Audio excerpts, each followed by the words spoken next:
Something has happened.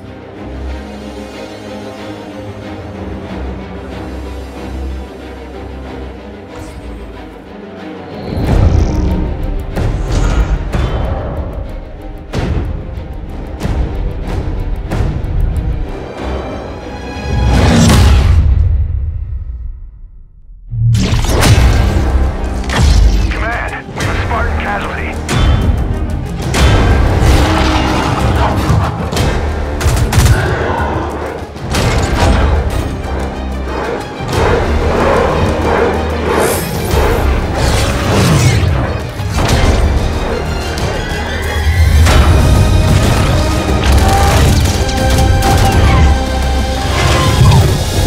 28 years, Professor. Let's see what kind of galaxy we woke up to.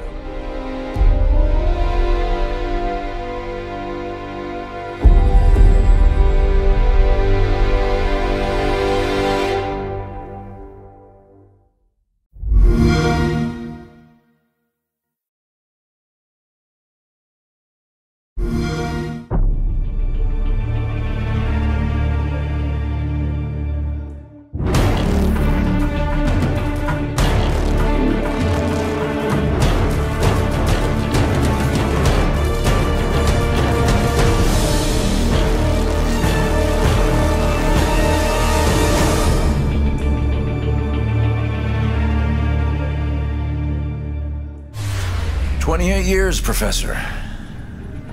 Let's see what kind of galaxy we woke up to."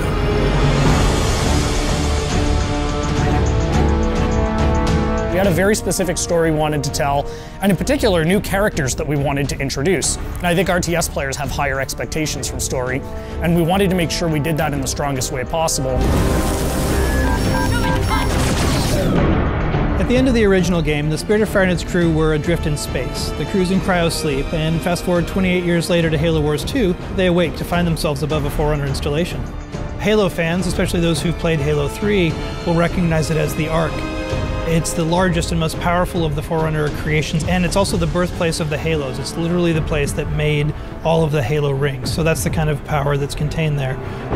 The only connection they have when they wake up is a small signal, one emergency beacon, that's coming from the surface of the Ark down below. We wanted to put everybody in this position where things are different, things are new, no one's really sure what's going on. You know, Isabel is a very different kind of AI. She's a logistics AI. She's not a military AI. She is not like a Cortana or a Serena. She shows up in a way that we haven't seen AIs behave in Halo before. She's freaked out. She's seen all of her friends die. She's seen her outpost destroyed. She's a little trepidatious, does not want to stick around. She warns them that something bad is still on the Ark and that they need to run away.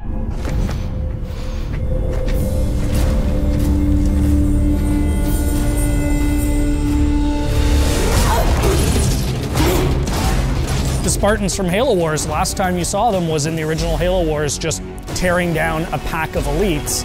And here are those same Spartans being taken apart by one guy. Who is this guy?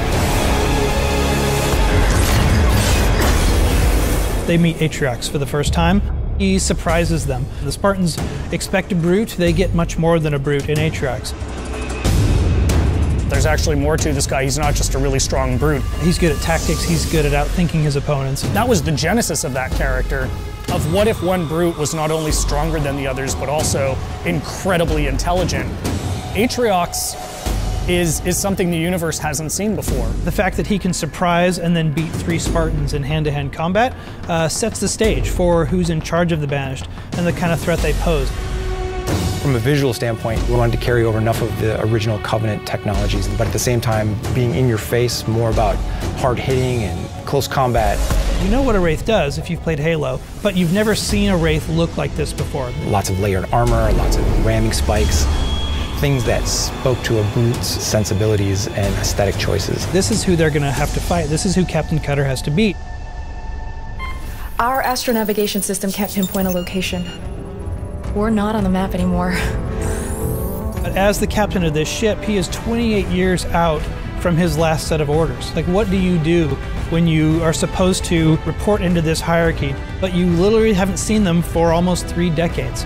We didn't drift out of the galaxy in 28 years, Professor. The crew wakes up, they have no idea what's going on, and he comes across this massive banished force. He's always chosen his crew over his own advancement. They've been through hell and back, and they wake up in this universe they don't understand, and he's going to do whatever he needs to do to protect his crew. And that sets off a really fascinating face-off.